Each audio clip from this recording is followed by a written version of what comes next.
Okay, I think let's get started, and then other people can join as and when they get a chance. That'd be fine. So, good afternoon, everybody, and welcome to the All IoT MClimate and Actility workshop, where we're going to be discussing how to retrofit commercial buildings in the UK for better energy performance using LoRaWAN technology. So we've just done a quick agenda on the things that we're going to be covering today. So I'll kick straight into the introductions. So I'm Trudy Roberts. I work for All IoT here in the UK. I'm joined today by Violetta from MClimate and Lode from Actility, who are hardware and services providers in Europe. Just a little bit about All IoT before I hand over. So All IoT are a channel hardware and services distributor based here in the UK. We work within the LP1 space, primarily with LoRaWAN being the technology that we work with most. The company's been built up over the last 7 years or so. You know, we started off quite small with a couple of people, and now we've got a full in-house technical team, marketing team. We can fully support all of the hardware and services that we supply. And just quickly onto the next slide before I come back one. So we are channel partners with pretty much all of the major players within the LP1 space. So I'll just hand over to Violetta to just do a quick introduction on MClimate.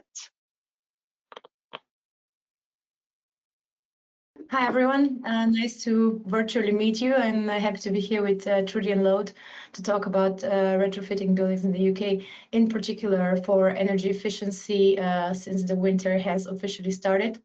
A little bit about MClimate and myself. My name is Violetta. I am the co-founder and chief sustainability officer of MClimate, but I also deal with a lot of our distributors and bigger partners. And I'm very happy to discuss how we can work together on optimizing buildings with IoT. MClimate as a company is based in Bulgaria. We have 2 production facilities here. And we are a proud EU manufacturer of IoT hardware devices. We also have a software solutions in case you need a plug-and-play solution excluding BMS. But the focus here is to show you how we can integrate IoT data into the BMS world. We started the company back in 2014, and we've been primarily focused on LoRaWAN from the beginning of LoRa Alliance and since 2017. So we've gained quite a few experiences and a big traction on the market with now over 20 devices. So we are very quick to innovate and offer new things on the market. So even if we don't have the devices that you need, we're more than happy to discuss that and create something for you. I think what differentiates us apart from others is that we have an in-house team of software, hardware, and firmware developers. And this makes us very flexible when launching new products on the market, which I'll be happy to tell you more about later. And back to Lode. Yeah, thanks, Violetta, and good afternoon, everyone. I'm Lode van Alewijk. I'm working as a sales engineer at Actility, and Actility is the market leader in LoRaWAN network solutions. As a founding member of the LoRa Alliance, Actility is also the technology leader in the LoRaWAN market. We serve both service providers and enterprises with LoRaWAN connectivity management solutions based on the ThingPark platform. And in this webinar, I will zoom into our embedded LoRaWAN network server or LNS solution. And the solution is specifically designed for the implementation of smart building projects. So yeah, I'm excited to be here today and to share how LoRaWAN and Actility can help bring your smart building projects to life. That being said, I give the word back to Trudy. Super. Thank you both very much for those introductions. So, why is retrofitting buildings key to energy efficiency? You know, there's a lot of reasons why retrofitting really lends itself to this. It's not just about new builds. It can help transform legacy sites and can be installed in any type of building ranging from offices and warehouses right through to things like heritage estates. Quite often, LoRaWAN sensors are battery powered, so there's no cabling required to get that data out initially. You don't need any special qualifications, apart from a couple of instances where you might need an electrician or a plumber. So they're really fast and easy to deploy, with a super long battery life quite often on LoRaWAN sensors, depending on optimum conditions. So you can just fit the sensors, and then they can be left to work for years and years at a time. I mean, how best it integrates into a BMS. So when sending data from LoRaWAN sensors into a BMS, as something like a BACnet object or a Modbus point, any automations can then be set within the BMS itself, which makes spaces smarter really, really quickly, which does help to a fast return on that initial investment for the hardware. There are some compliance pieces that are mainly prevalent within the EU right now. You know, they're under some quite strict regulations, but we can only see some, if not all, of those regulations coming to the UK in the near future. Things like the Climate Change Act 2008. The UK government are aiming to achieve net zero by 2050. Large companies are being audited every 4 years on their energy usage for compliance. There's the Energy Act 2023, which is encouraging a shift towards low carbon energy, which in turn drives the expectation for buildings to become smarter. And the government's also announced its decision on changes to the minimum energy efficiency standards for commercial real estate, with some of the evidence to date pointing towards commercial standards being raised to a minimum energy performance certificate rating of B before 2035. So in terms of retrofitting, it really does lend itself well towards increasing efficiencies on energy usage. And what Violetta and Lode are going to be discussing today is going to be how best to utilise their product offerings to increase energy efficiencies and make savings on energy consumption. Things like cutting energy waste by not heating or lighting spaces that are not in use, automating tasks within the BMS using the BMS logic, things like if a meeting room's unoccupied, don't switch on the air conditioning or the heating or the lighting, and also building schedules within the BMS once that data has been enriched by the addition of the new LoRaWAN sensors that have been installed. So with hardware in mind, I'm going to hand over to Violetta to introduce some of their MClimate range and discuss energy efficiency using MClimate Smart Devices. Thanks, Trudy. I think Trudy already mentioned some of the reasons why we do retrofitting in general. It's energy efficiency, but it's also regulatory and compliance pressure. I think in reality, most of people come to MClimate for energy saving solutions. Since we're quite unique in the fact that we're offering not only monitoring and sensing sensors, but also actuators. So essentially devices that allow you to control and manage the building. So what we do is we achieve savings of up to 35% of the energy consumption of the building. And that transfers itself to around 20% of CO2, depending on how the actual building is heated. Those percentages can vary between 15 and 50%, depending on the state of your building today, depending on the efficiency of the BMS system and whether you have room by room occupancy involved. But yeah, essentially, this was always the first reason why people come to us. With IoT, you can easily get track and follow the data, and then you can use that for either your compliance strategy or insights and drive your BMS system. What also stands apart from LoRaWAN as a technology in the IoT space is that it allows you very quick coverage of a building with very few gateways. And I think what also clients benefit from is really the ease of deployment.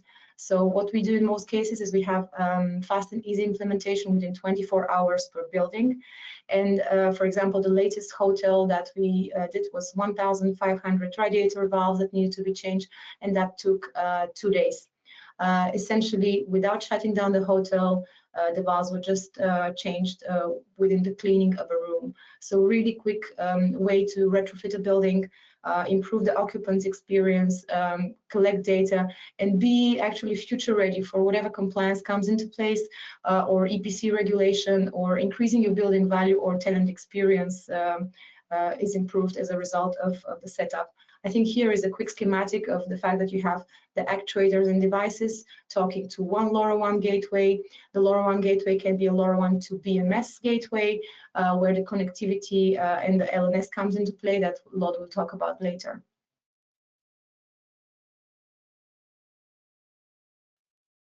I'm trying to move to the next slide, but Trudy, can you help me out with that one? I thought I'd given control, sorry. Is that not working? Do you want me to switch? Yeah, please do. Okay, there you go. On the next slide, I'm just presenting a few of our solutions on the devices side and how can they fit in an office space. Essentially, it doesn't have to be an office space. It could be any building type. We've done quite a few in the UK since we automate around 90% of the energy consumed in any building. So we have a range of Vicky radiator thermostat. It's a smart TRV that you can attach to any radiator. We have adapters for the 10% of radiators that usually are not compatible. We have a fan coil thermostat that is working with fan coil systems. We have smart relays that are working together with a wireless thermostat on the wall for underfloor heating. It's quite a unique solution that only we as a manufacturer have.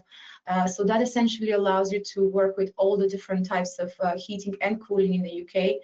We're soon going to have a solution also for split AC units, which is not that typical for the UK, much for the warmer countries. But yeah, essentially with all these, you can do scheduling, automation, readings of the humidity and temperature. All the devices have this. We have a mold detection algorithm for all the devices with a humidity and temperature sensor in place. And for example, in a combination of the different devices, let's say you have a few radiators in a bigger office room, you can have a wireless thermostat on the wall where you can control the devices all in one space. And then just set the commands, limit the tenants to specific temperature if you like, or give them all the flexibility for a better occupant experience. On the next slide is just a few of our energy saving solutions. Again, I mentioned already some of them. Just key features of the radiator thermostat is that with its embedded temperature and humidity sensor, you can already have data that is quite unique for each of the buildings, so for each of the rooms in a building. And here you can limit the user from rotating the valve within only certain degrees. Let's say you want them to be within the 19 and 23 degrees range. So essentially, this could be set up on the actual valve. You can also child lock it completely, but basically saying you cannot change the temperature settings for highest savings and the biggest efficiency of the building. Or you can allow them to just ask for more heat when needed and stick within a schedule that you have for that particular room based on your working hours or the type of the building it is. The fan coil thermostat is has quite a broad range of applications, mostly in hotels and office buildings, mostly newer builds compared to the radiators, which are for usually housing institutions, healthcare institutions, municipalities, and any sort of apartments.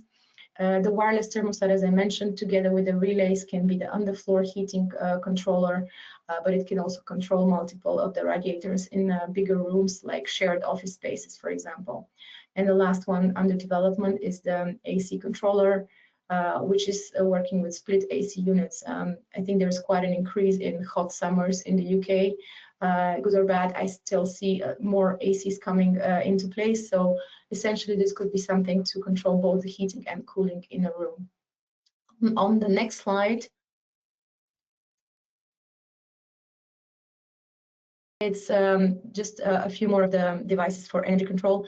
The standard humidity and temperature sensor, it will just allow you to have humidity and temperature readings in the building. It will also allow you to have the mold detection algorithm, so alert you when there is a mold, the risk of mold being accumulated. We've designed a very new device, which is the humidity, temperature, and peer. The peer is essentially allowing you to detect movement, so you can do a lot of occupancy-based scenarios compared to just having a humidity and temperature reading. So that will allow you further optimizing your BMS system. The relays themselves are probably one of the most versatile devices, since they can fit, they're so small that they can fit behind any light switch socket or any socket in particular. So you can control lights, equipment that is plugged into like big office screens. It could be refrigerators and vending machines. It could be really anything up to 16 amps, so that you can take control of that, put it again on schedules, or have a wider integration for underfloor heating. On the next slide, I am mentioning a few of our air quality solutions, like the CO2 sensors. All of them do exactly the same. They give you the CO2 reading in ppm. They have the humidity and temperature as a base, and on top of that, we overlay a few additional solutions. We either have the movement detection, which allows you the occupancy-based scenarios, or it has the solar panel, which allows you to have a device that is standalone without the need of batteries, with indoor and outdoor light harvesting, regardless of what time of the year it is. So with the biggest display, the benefit is that you have the movement detection, or kind of the occupancy in place, and with a smaller one, it's just more economic option to give you all the benefits for presenting the data to the end users as well. On the next slide, briefly, it's a few of our automation add-ons, like the multi-purpose button. It's commonly used for, let's say, emergency button in hospitals. With different presses, 1, 2, or 3, you can signal different things in the system.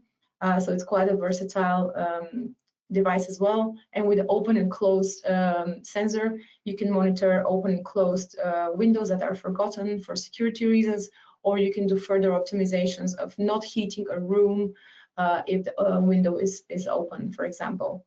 On the water side, we have a leak detection and control valve that you can shut on and off if needed. It's not an energy solution, but I mention it here just because we always focus on ESG-related requirements, which are around water, air, and energy.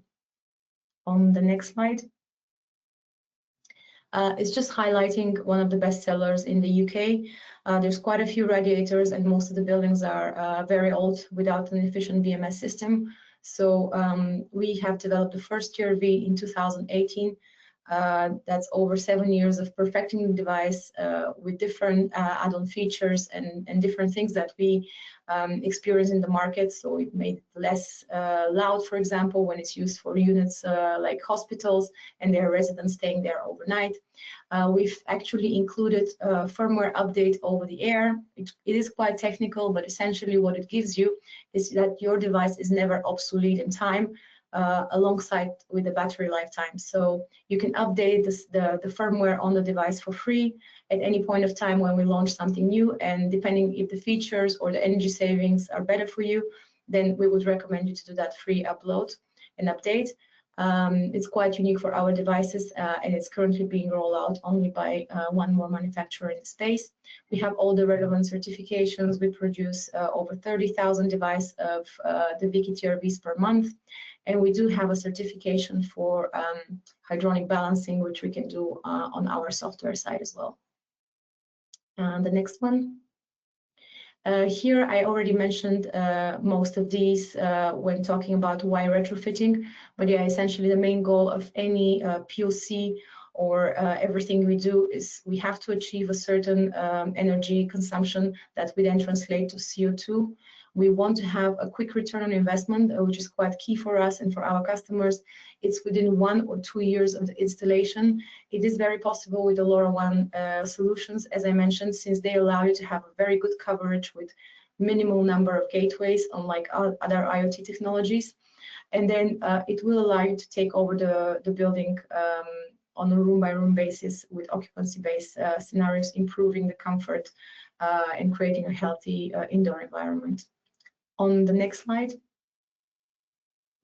Here I'm mentioning just a variety of UK case studies. Most of them are, actually all of these on this page are all IoT case studies. So we've done together with Trudy and her team, essentially ranging from student housing and individual universities or primary schools to office buildings, healthcare institutions, utility providers, again, a wide range of IoT integrators as end customers. The best sellers for the UK for energy right now are the TRVs for the radiator, CO2 sensors, and relays, the 16 amp relays, which allows you also to have a power meter for the specific devices that you plug into with the relay, or you have the dry switch as well, which is also another relay that we offer. On the next slide, it's a big, wider picture of where we operate. Our biggest markets are Germany, the Nordics, France, the German-speaking region with Switzerland as well. And some of our customers are outrolling large deployments. So basically, they start with a few thousand of items, and then, for example, TRVs, and then they roll out to a whole hotel chain. So one of our biggest customers has already 50,000 of our devices. We have something similar with student housing in the UK with over 10,000 devices. And we have currently being equipped are the Paris schools or the region of Paris together with Siemens. They have around 10,000 of devices. Again, most of these are targeting the energy savings here, but we do lay on the air quality for some of the solutions as well. On the next slide, it's just a quick overview of what we can do for our customers. Essentially, since we said energy efficiency and saving costs is one of the main reasons to do this, if you have a building in mind and you want to start a POC, we can easily map out a project with project assumption for you. We would need the old energy bills of the building. We'll need a square footage, roughly the price you paid in the last 3 years or last year, since it's increasing most of the time. And then we have we can plot energy savings, anything between 15 and 35%, depending on how you want the data to go into the BMS or be a standalone data point in an IoT platform. Then we can calculate how quickly you're going to get this IoT investment return. And as I mentioned, in most cases, it's in year 1 or 2 for most of our projects.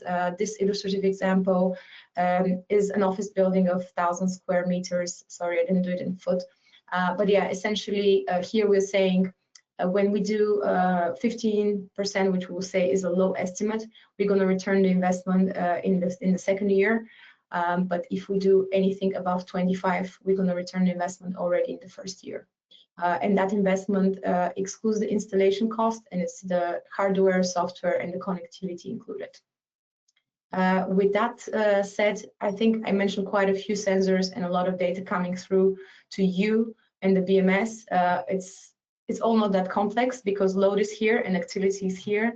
So he will walk you through the LNS side of things and how their platform works and how you can easily get the data points from IoT to BMS. So with that, Load, over to you. Thanks, Violetta. And let me see whether I can navigate through the slides. I was just going to ask, have you got control of the presentation? Sorry, I couldn't give that over, Violetta. Is that you? Yeah, it looks like it. So, okay, there we go. So as mentioned, we will introduce the ThingPark Enterprise All-in-One solution. It's Actility's embedded LoRaWAN network service solution. And we'll also refer to it with the abbreviation TAO. Before we dive in, for people that are not that familiar with LoRaWAN, let me quickly explain how LoRaWAN works. It was already briefly introduced by Violetta, but I'll just highlight the architecture part. So basically, LoRaWAN is a wireless communication technology designed to connect battery-powered sensors over long distances while using very little energy. Right? So low power network, wide area network technology, basically. The architecture is quite simple. You have sensors that send small packets of data over radio to the LoRaWAN gateways that will forward the data to the so-called network server, which is the brain of the network, so to speak. And that takes care also of routing the data to the application server ultimately, right? It's important to note that this is a bidirectional technology. So you can also send data from the application server or the BMS to the LoRaWAN devices. Right?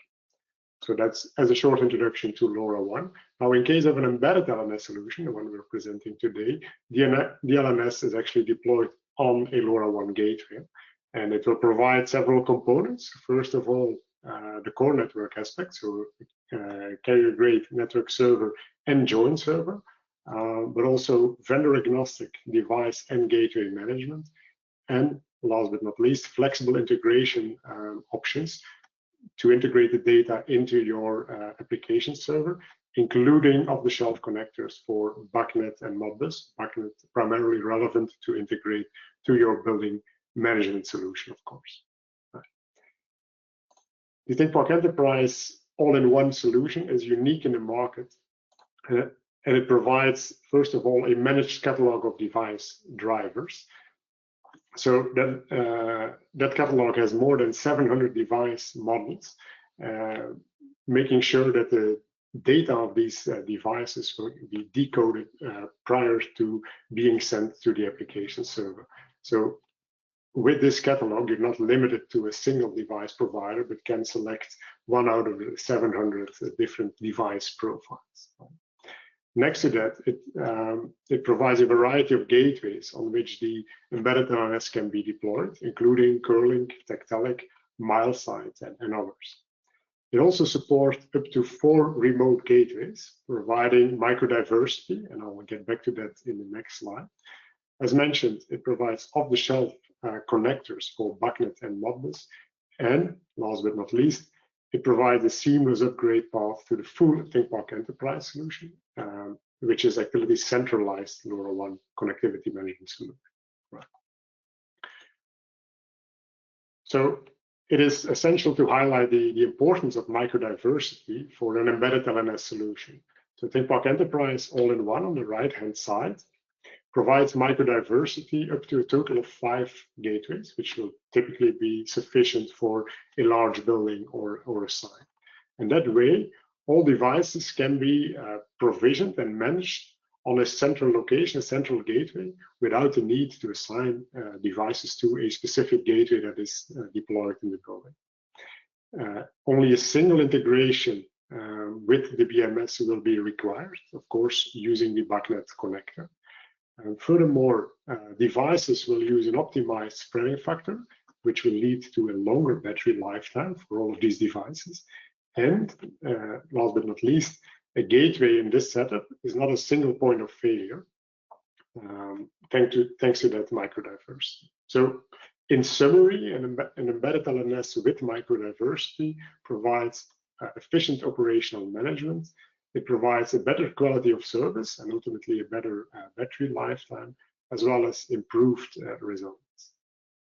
Okay, now let's have a look at the user interface of an operational TAO gateway. And in that user interface, you'll get an immediate overview of the status of the gateway and the system load, as well as the configuration of the antenna, for example, or the network interfaces. On the left-hand side, you can navigate through the TAO menu, which will allow you to add the remote gateways to a master TAO gateway, for example, provision and monitor devices on the network, create and manage data flow. So that's the part where you enable the integration to the business application. And you can also perform advanced management of the TAO instance, for example, backup and restore functionality. When selecting the device view, you'll get an immediate overview of the already provisioned devices that you can easily sort or search, for example. Provisioning of devices can be done one by one or through an import of a list of devices through a CSV file. When we select the adding of an individual device, you'll go through a wizard where you see immediately the details of the device that have to be provided, but more importantly, the very extensive catalog of device profiles that is provided. So including the 700 device models that we mentioned already, right? So that is part of the TAO solution, and it's managed and updated by Actility.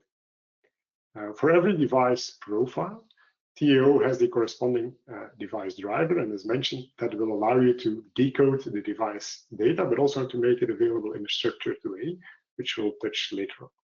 So in this example, TAO provides all the device drivers and profiles for the MClimate devices, for example, including the Wiki Smart Radiator Valve, but also the other devices that were introduced by Violetta before. Okay, so that's the device management side of TAO.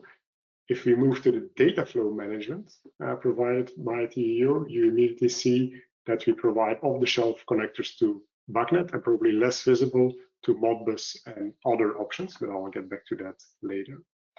The BACnet connector itself will provide automated mapping of LoRaWAN values to BACnet objects. And that mapping can be configured on a per device profile basis, which will make the management much more efficient if you have a larger deployment.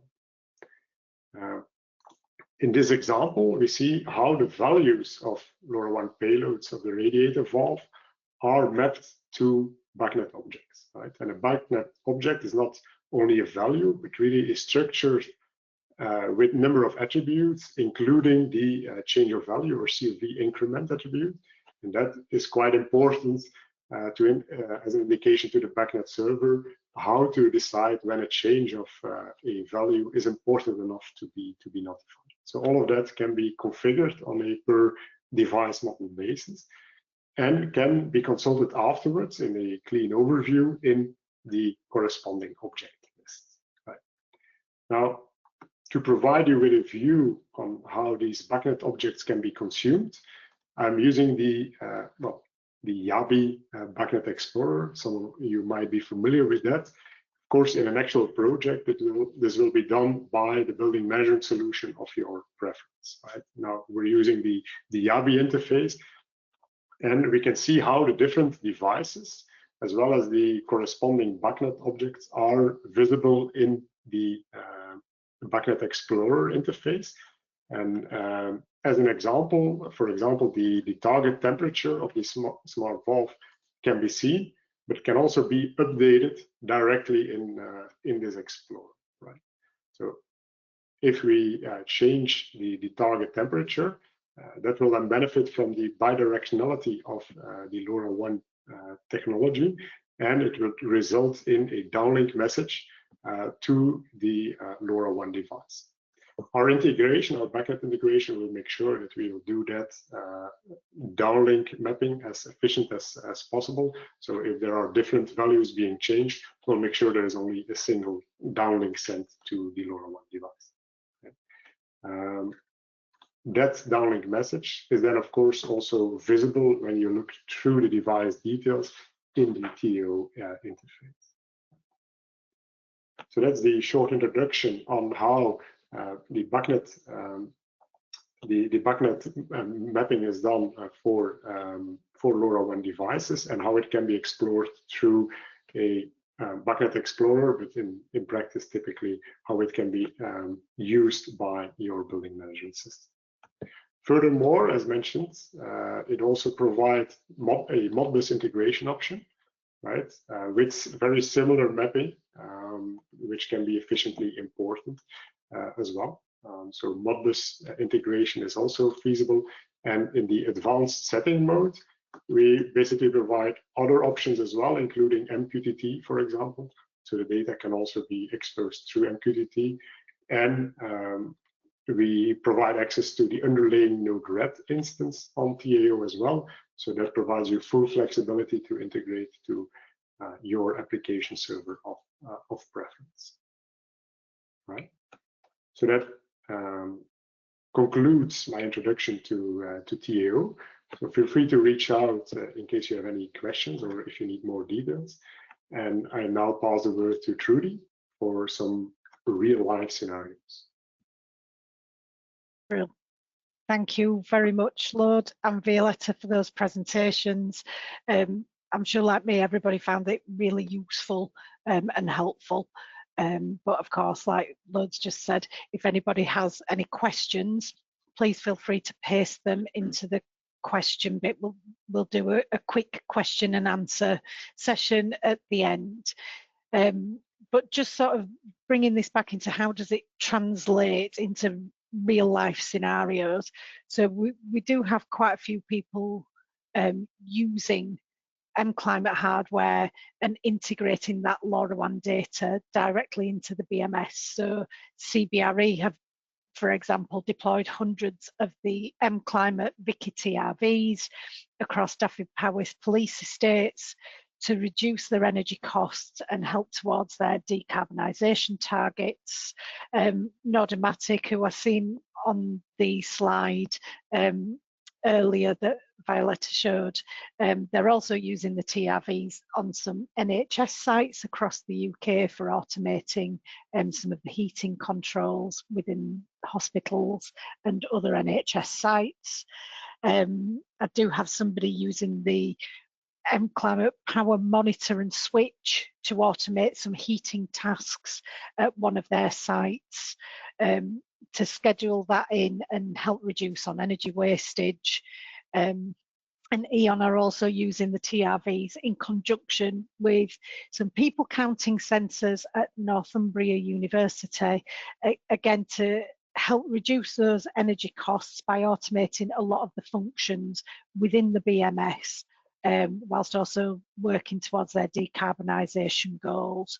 So all of those examples are sending data from the sensors into the BMS by converting that LoRaWAN data into other protocols. In all of those cases, it is BACnet objects which can then be discovered within the existing BMS. Automations and scheduling can then be set using that BMS logic, which in turn does help reduce energy consumption by setting those schedules for heating, air conditioning, lighting controls, and then also the addition of some rules within the BMS. So if this, then that rules. So things like if a meeting room is occupied, make sure the lights are switched on and the heating comes on.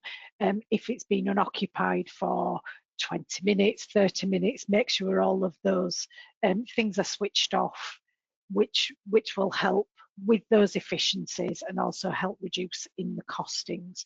So just in summary, whatever it is that you're trying to achieve in terms of optimization of an existing building and then efficiencies, we're happy to discuss it in finer detail, and please, do reach out to either myself or any other member of the team with any questions that you might have. I think with that, we'll just have a look if anybody's put any questions in the chat facility on here.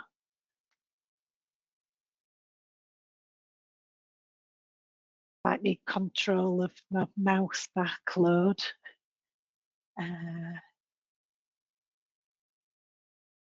Just trying to find it. Oh, there, questions.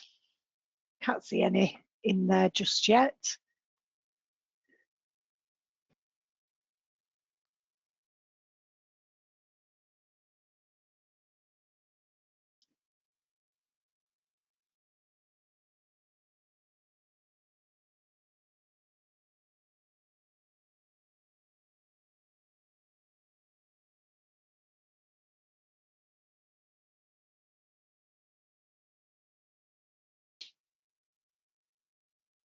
Let alone, can you see any of the questions in there? Okay, I've just seen one. Sorry, what is the battery life of the what's the battery life like on the MClimate sensors? Yeah, thanks for that. That's a good one. So it really depends on the settings that you want to have. So there's two parameters that we look at. There is a spreading factor. So how close is the device to the gateway? And again, under spreading factor 7, which is ideal, you're going to get more battery lifetime. Then the second thing that we look at is how often you want the device to communicate or give you data points. So essentially, it could be anything between 5, 10, 15 minutes, half an hour. Since heating data is not that critical, it's not like flooding, for example, I would say for energy efficiency, we probably need the data every 15, 30 minutes. For most of the use cases, and that means a battery lifetime of 9 to 10 years at spreading factor 7. So really, we have a very good calculator that we can share with you via Alliot or through the chat, and there you can put your exact type of solution, the spreading factor that you have, the type of communication in terms of intervals, and then see how it comes out. It's always good to have an extra gateway for the full building so that you don't rely on one. And then with that second extra gateway, you might be saving a few years of battery lifetime as well. So yeah, but in general, the device is anything between 7 and we have a few devices that are only sensing with up to 15 years of battery. Well, thanks, Violetta. I think everyone is muted. Hang on, I can't see the rest of that one. Are or will such solutions be offered in the future using NB-IoT technology?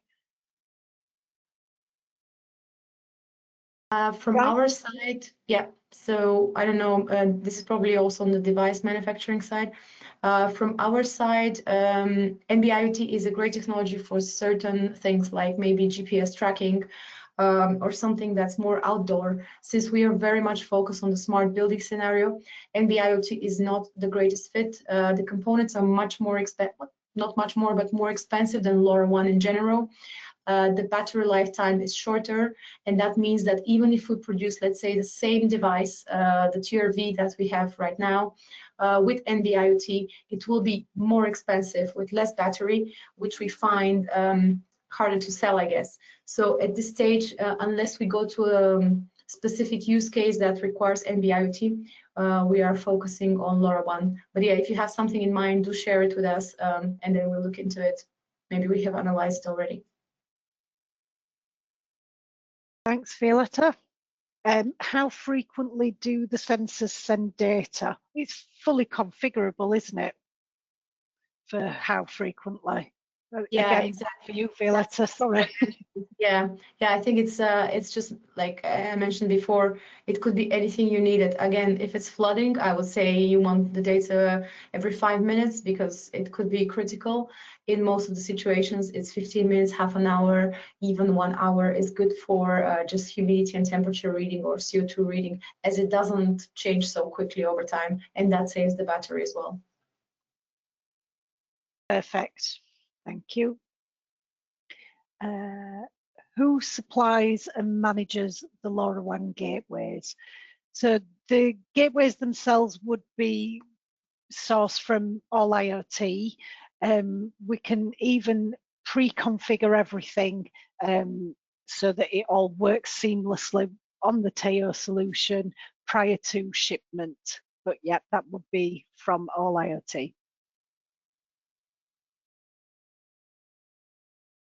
Just having a look if there's any more.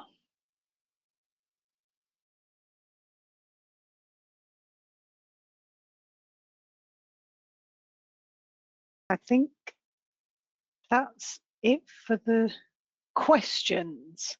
So all that's left for me to do is thank everybody for joining the webinar. Thank you for your time this afternoon. And if you have any questions, please don't hesitate to reach out to either myself or any other member of the team on the contact@alliot.co.uk email address. Take care, everybody. Thanks, everyone. Have a good day and happy holidays. Yes, Merry Christmas when it comes around.